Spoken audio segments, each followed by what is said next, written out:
Hello and welcome along to another episode of PL Seasons to Remember. I'm joined by, as ever, Ryan Tatham. Evening, Ryan. Evening. On today's episode, we're going to be speaking about the 2003-2004 Leeds United season, where sadly they were relegated to the Championship. I'm joined by two special guests, but seeing as they haven't turned up, we've got Bradley Green and Josh Pye. Evening, fellas. Hello. Evening, Dougie. Before we start, we'll just go on to you guys, and if you give us a bit about yourself and how long you've been supporting Leeds United. So, Brad, I'll start with you, mate. Take it away. Well, I've been supporting Leeds, obviously, like all my life. I'm a local boy, so it's something you pick up from the family. But like diehard wise, I've not really taken on like supporting Leeds until they were in League One. So, like my memories of Premier League football and stuff and European football are fairly vague, because I obviously like wasn't into it as much as I am now. But no, yeah, I've pretty much been a fan all my life. Brilliant. Josh, same question, mate. Yeah, so I'm similar to Brad, really. I don't remember many of the glory years. I started supporting Leeds. I was brought up rugby, so my mum and dad are massive rugby league fans. I just went my own way, sort of started following football because a lot of my friends who I go to school with, they're all sort of football. So that's what got me into it. And my sort of first memories of Leeds are actually the 2003-2004 season when we got relegated. It was sort of after that when we were in lower leagues when I got my season ticket. Like, I got a season ticket now. I had a season ticket in League One, followed them home and away. So it's quite an interesting one. Like Brad, I know we've been promoted from League One, but I wouldn't really consider that as a glory year. But yeah, that's what Leeds about. Not the same comparing, is it? No. Yeah. Right, cheers, guys, for that. What I'll do is we'll start from an outside perspective.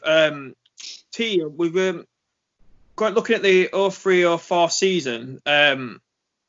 So at the time, they were owned by Peter Ridsdale. And before all the problems happened, they were in the Champions League semi-final against Valencia.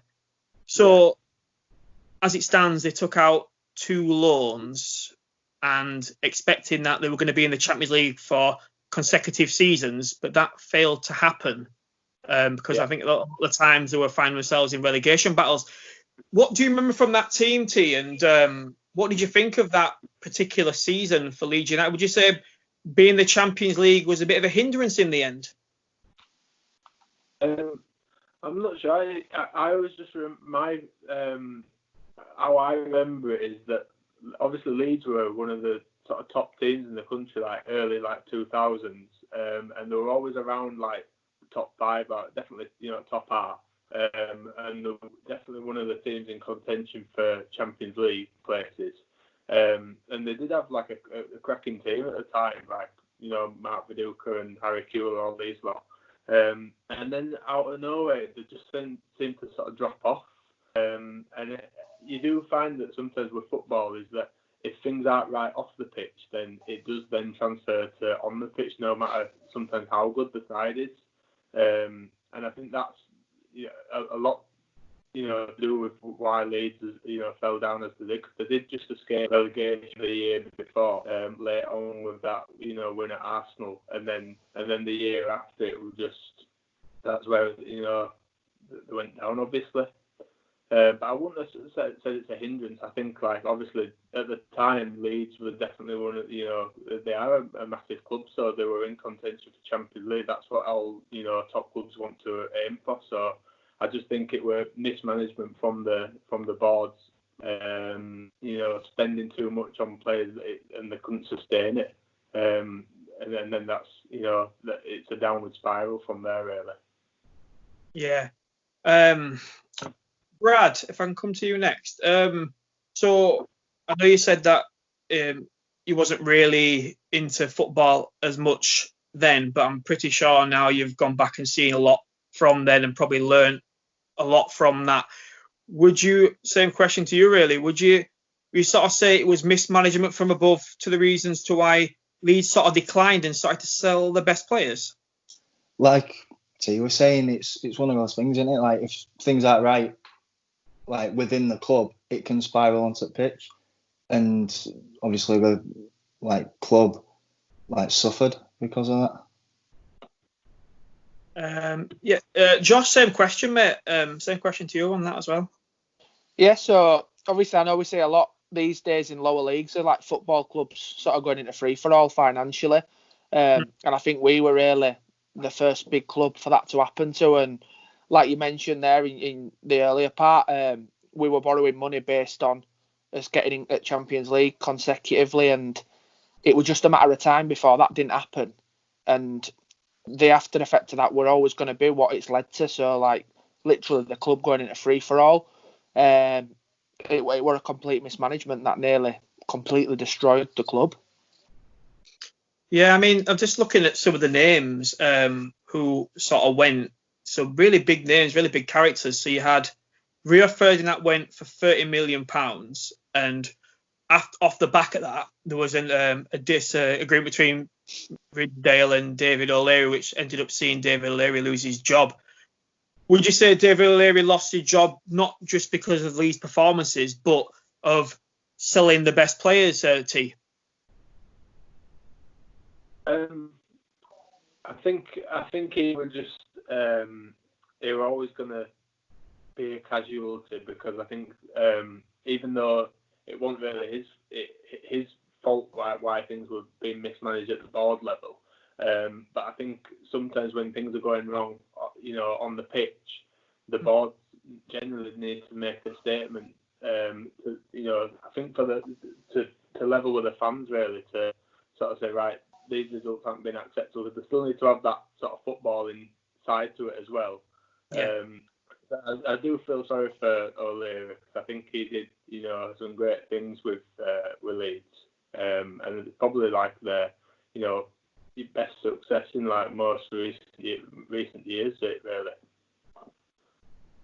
I'm just sort of looking at the squad, the first team squad they had for that particular season. So the goalkeepers, we had Paul Robinson and Scott Carson, which was upcoming then. And I just sort of look at the defence and see that it looked to be quite aging. I don't know what you think, Brad, with the likes of Dubry, Ian Hart, Gary Kelly, Dominic Matteo, Lucas Radaby, all getting on, would you say, back then?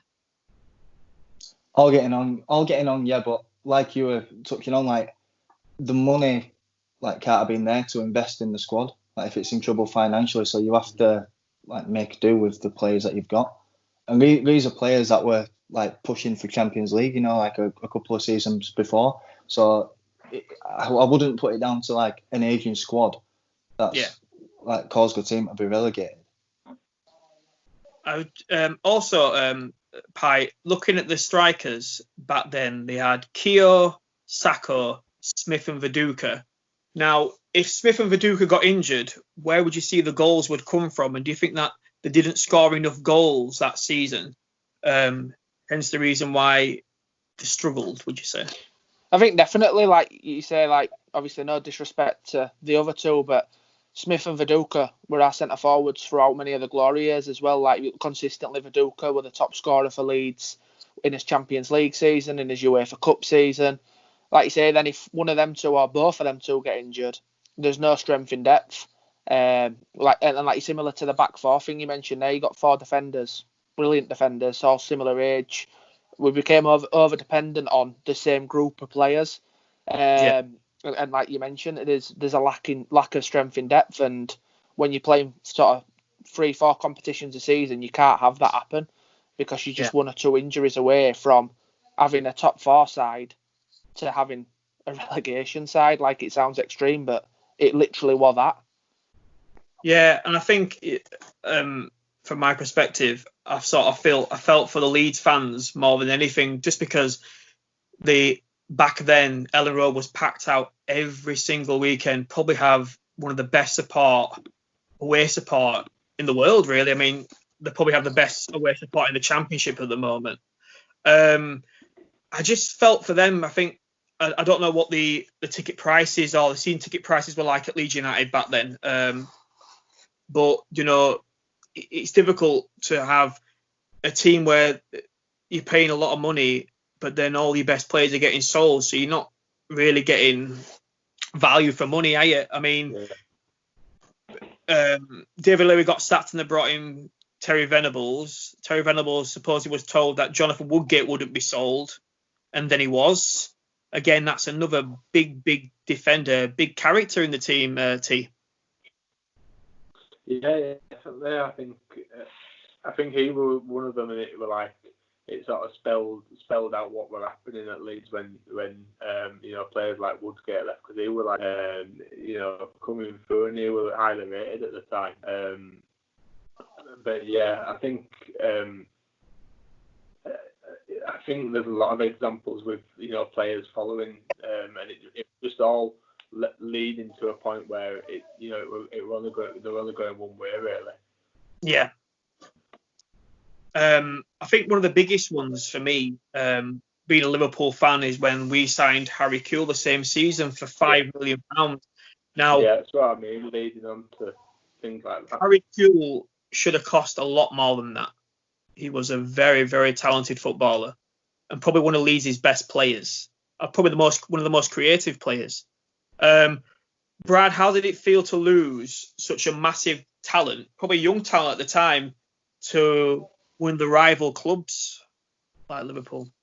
It's not good, is it? It's not good in any circumstance. I mean, like, to see your top talent like being dished out when you're fighting for survival, or whether you're fighting for a title, like, it's something you don't want. And for the fee that he went for as well. I mean, it's a common theme with Leeds, that, like, the amount we seem to let players go for. But no, it's not good. Like, if you sell a player for the right amount, you don't seem to mind, like, you can get over it. But when you're losing players of that quality for such a low fee, it's hard to take, especially to someone who, like you say, is a rival at the time. Yeah. I think that just showed, like, the sort of desperation of the board to sort of get the money situation, to try recruit some money, rather than sort of holding out for higher fees than just like almost like a fire sale of like the top talent, really, and taking whatever they can get. Yeah, I think is the word that is it something that brought the camel's back? I don't really know what the term is. I seem to have forgot what it is. But would you say, I'm going to come to both of you, Pye and Brad. I'll start with you, Pye. When Alan Smith went to Man United, would you say that was, and now Alan Smith was a local lad. He was every girl that went to watch Leeds United went not for football but to watch Alan Smith, and he was a real fan favourite. And to see him go to Man United, team that when you kiss the badge on the final game of the season and then you go to Man United, is a hell of a blow. Pye, I want to come to you first on that one. What were your thoughts when Alan Smith went to Man United? It was just like a kick when you're down sort of feeling. Obviously, like you said, that there's a massive rivalry between Leeds and Manchester United. So to see one of your best players, one of your own, young lad brought up through the academy, leave to go to Manchester United, it was a bit of a painful blow. I know at the time, and sort of for 5-6 years after, a lot of Leeds fans were very bitter about it. It were only actually, as time went on, you actually seen that transfer were potentially one of the things that saved the club, and made you understand it a bit more. So, like I say, at the time, and for years to follow, it left a bit of pill to swallow, like one of our best players leaving us to go there. And the season we went down as well, I think you were quoted in saying that he'd never wear the red. Yeah. Which again was similar, like you say, kissing the badge on the last game. He'd made that statement a couple of months before the end of the season. For him to then go, massive sort of kick whilst you're down feeling, seeing a player like that go to one of your biggest rivals. Brad, same question, mate. I think I remember you really liked Alan Smith. I remember when we were younger. I'm sure that he was one of your favourite sort of players, but to see him go to a team that I know you're not too fond of. Politely speaking. What were your thoughts, mate, on that? Like, exactly the same as Josh. Like, you don't want to see it. Like, you don't want to, especially like as a young kid, and seeing that, you just think, oh well, he's turned his back on us and stuff. But you look back now, and it's a case of he must have had he had the club in his best interests, and knowing that it's going to have a benefit for a club that, from a naive fan perspective, you don't want to see it. And it's like a disrespect in a way to got to be relegated and see one of your top talents go to like your bitter rival. It's not a nice feeling. Do you think being relegated is like the worst things you could think of for a team? But do you think a lot of Leeds fans? Do you think a lot of Leeds fans are still bitter towards Alan Smith for going, or do you think if he was to come back to Ellen Road as a guest, whether that would ever happen, would he get a good reception from the Leeds lads, or would it just be that'd never happen? I don't know. Like, you move on from things, though. Yeah, my personal opinion, like, that feeling is gone now. Like, I'd, like, clap or whatever if it was walk out in the pictures or feature in a Legends game or something. Yeah, there's no like bitterness now. Like, you let go of things, don't you? You just hold on to them at the time. But yeah, talking about it still ain't too nice. But yeah, well, that's it. T, you know that feels like with people like Van Persie going to Man United, and actually could do a full show on Arsenal's main guys going to the But said how it feels, and what were your thing on Alan Smith going to Man United? Well, I just remember at the time, like, a lot of Leeds fans, especially young Leeds fans, became a bit disillusioned with football as a whole, and following Leeds as strongly. And I think, like, at the time, you found a lot of them who were following Leeds in the Premier League go elsewhere, and they'd be following, like another team, and they'd just lose interest. And I think, it's never nice for like I just think the circumstances with that one with Smith were just, like Josh said, it were a bitter pill for Leeds fans because of who he went to, and footballers don't make it easy for themselves when they're making these comments like kissing the badges. It's like, end of the day, I think why, like Brad says, how football fans with the sort of hatred and the feelings towards players who've left in like acrimonious circumstances, that it seems to mellow over time because it's I think something you could take a step back and it's their career. So like I think for Alan Smith, although he had that loyalty to Leeds, and I think at that time if he got, if he thought, well, I'm a top player, I want to be playing in the Premier League. I think he said I don't do nationwide at the time. I think that was his comment that he said, I don't do nationwide football. And then so he wants to be playing in the Premier League, and I think from him as a footballer, rather than any loyalty to any side, if someone like Man United comes in for you, and you've got two other, to say, not having got any smaller teams, but like say if you get like a Blackburn or whatever coming for you, then you're probably going to be thinking, what's the best career move for me in terms of my career? But there's always that loyalty as well that football fans like to see from players. But I think more recently, you're seeing that less and less now. Yeah. Do you? I'm just going to put this out to all of you. I think Leeds had a couple of midfielders. I mean, they had a young lad, Seth Johnson. Now, I think, to my knowledge, they spent quite a bit on him. I don't really know a right lot about him. I don't know if Pye or Brad or yourself, T, know a lot about him or what he was like, but I don't think he really lasted long there. Did he just open out to the floor? It was a strange one.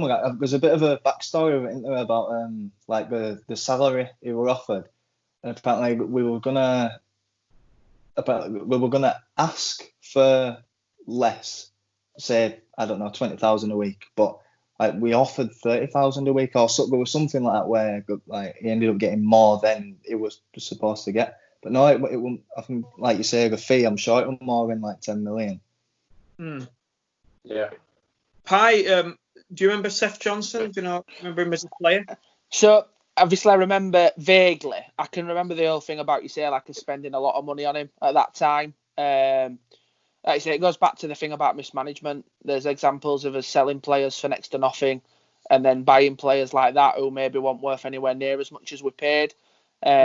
So like I said, I can remember. I don't remember seeing much of him playing wise, but I remember the whole thing about us spending, like Brad said, over £10 million on him, and at that time he were fairly unknown, and obviously didn't go down too well with Leeds fans. But it goes back to, again, the mismanagement of the club.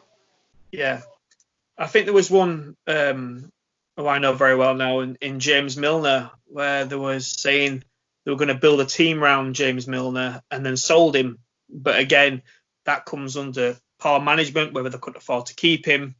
I mean, Milner's some player. I said again, he was only very young when he was at Leeds. Milner's had some career since leaving Leeds. Do you think if he would have stopped at Leeds, what sort of career might he have had? Would he have been the Leeds' best ever players, maybe? Going back to what I said there, I don't think it'd have been right because of the circumstances at the time and the sort of player he was and is, and obviously from the career that he's had. I think, although of course at the time it hurts, I think a lot of Leeds fans looking back would feel it was the right decision for him to leave at that point. But of course, all these things. Did Milner leave when they were still in the Premier League? Then did they? Just looking back. I think so. Yeah, or maybe when just went down. I haven't got that to hand, but I know that was the next venue. Was it Newcastle he went to then, or was it? Yeah, I think so. Mm-hmm. It was one of the two, wasn't it? But yeah, I mean, it's quite difficult. I mean, there's a guy on this list I'm going to say now, Viduka. Now, he stayed there to thick and thin, Viduka. When all the problems are happening, he sort of stayed. I know in the end, I don't know if he retired or he went to Middlesbrough, didn't he, I think, after Leeds. But what a player, Brad. Yeah. Like I say, like my memory of Premier League football is just like highlights and stuff at the time. But then like growing up and knowing football more, you look back and you think like especially like for me personally, like I'm looking at like some of the like garbage we've had while I've been a loyal fan and stuff. And you just think like how have we had like players of this caliber, like netting 4 against Liverpool and stuff, and like just like those players who like just make the game look easy. I'm glad you got that in, Brad. I was waiting for it. I don't remember it. But yeah, he was. I mean, there's players like him now, like people like Berbatov, and they were put down as being lazy. But Viduka was there to get goals and to make things happen, and he did that, didn't he, Pye? Yeah, like you say, and he was with us through thick and thin. He was with us right until we went down. And like you said, there is a perception of players like Viduka and then sort of more modern day like Berbatov, and they're not built to be running crazy around the pitch. They're on the pitch to score goals, and you'd get that from Viduka every season. Like you mentioned, right until we went down, consistently top scorer every season for us. And he is a Leeds legend. I know legend's a term used quite loosely in football these days, but he wore and he stuck with us and constantly did what we paid him to do. Do you think Leeds going through so many managers in that time frame of when David O'Leary left? So we had Terry Venables and then Peter Reid. And I think Peter Reid kept you up the season before when they won at Highbury. That's pretty much stopped Arsenal having chances of winning the title again. And who was on that? Who did they go down with? Was Eddie Gray? Is Eddie Gray that Leeds United went down with in 3 or 4? I think it was, wasn't it? I think it was Eddie Gray, wasn't it? That they went down with an 3 or 4. Yeah. So 14 seasons in the top flight, and then that came to an end, I said, in 3 or 4. What memories do you have of that season? Was there any good memories of that season? Can you remember any good memories from that season looking back now, Brad? I mean, it's hard to take positives from any season where you get relegated, isn't it? Like, it's like no, like you're in free fall. Like one day you're one of England's top clubs, and then the next, like you're going down into like second division, which is, and you've seen like teams either spiral further down or it's next to impossible to get out of. So like for me, you can't really take a positive from a season where you get relegated. The club's surviving. That there's your positive. Yeah, Pye, probably same as Brad, would you say? Same as Brad, yeah. Like my only memories, like they are genuinely my first Leeds related memories. Seeing the photos of the players on the pitch at Bolton crying. The photo you still see the rounds now of the young kid in the stands crying with a sign, "We'll be back." All the memories from that season He's that are pretty now. iconic are all set wrong. Yeah, it's me. Paul, let's get him on. But yeah, T. Try and talk a little bit of happier times now for Leeds United. Just come away at a minute from the relegation season, so they've been down quite a while now, and we look back at the old teams and we were sort of saying if that team was around in the Premier League now, what would we say? They were a bit similar with a similar, I don't know, to the likes of Spurs maybe. Were they as good as what Spurs are now? Should that Leeds team have done better than what happened with them if they would have kept the players? Should they have done better? Should they have maybe even won a trophy, maybe an FA Cup, maybe? I know after the jubilation of getting to a Champions League semi-final, do you think they should have maybe won a trophy at some stage? I think they should have been, more in contention, and you'd have hoped that, like, from that 2000-2001 team, if they'd have been able to be kept together, and then they went on a route where, they maybe got Champions League back to back, and they didn't have these financial problems, then you'd have probably seen, them not just keep that squad together, but build on it as well. And I think at the time they were. I say like in contention because I think at the time they were always like, the Arsenal and Man United, they were always up there. And you had, Chelsea were getting to the odd final. I think I don't think, Chelsea back at that time, if you compare it with, early sort of 2000 with Leeds, were, I don't think there were much difference with those, with them really. So I think you could have expected them to have won something or been in contention, but I think a lot of Leeds fans look back on at that, and I think that when they were in Champions League, I remember watching highlights on it recently. I think it was like the first participation in it since it was the Champions League, wasn't it? Yeah. Because I think obviously they were in the European Cup before when they had the major success and everything, but so obviously that, I think, if looking back, that is success really. Yeah. I think that's it, yeah. I also look back now, and from my perspective of Leeds United, is they were like a sleeping giant, I think. I think they were maybe a couple of players away from actually maybe waking up and maybe doing something quite special. But like I said, poor management from above really cost them. And I think, they've been down a long, long time now. And, I think David Leary was probably the best manager they had, maybe up to present. I know David Leary didn't really win anything, but he had such an exciting team. And maybe we've not seen that exciting team maybe until now under Marco Bielsa. So I'm going to come on to the new Leeds team now. So, Brad, I'm going to start with you because Marco Bielsa, what a manager for Leeds United to have. Do you think he's on the right track with Leeds? Absolutely. Like, you look at like his track record of team, although trophies don't really speak for it, but you look at like how highly spoke of by the world's top coaches, ex-players, and you look at like the way he's transformed teams and the brand of football that he plays. Like he's definitely the right man for like this sort of project. Like he's like the god that we've been waiting for. Like we've not reached promotion with him yet, and he's still hailed as a god for like the way he's transformed Leeds. Like Ellen Road's packed every single week. We're playing exciting football. Yeah, I definitely think he's the right man. A saving grace.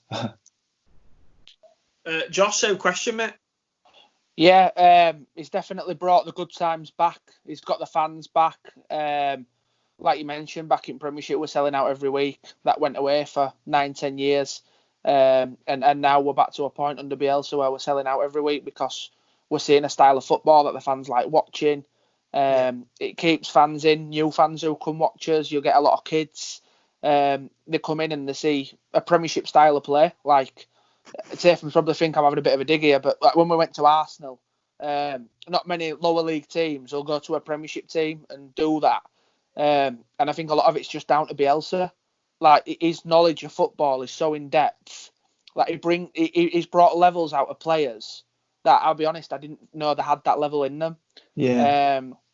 Some of players that I don't want to say lesser players, it sounds harsh, but some players that you probably wouldn't have rated as high as some of the others that have been top performers, and it just speaks volumes for him. And like you say, the managers that speak so highly of Bielsa, like Guardiola, it just sort of tells you everything you need to know.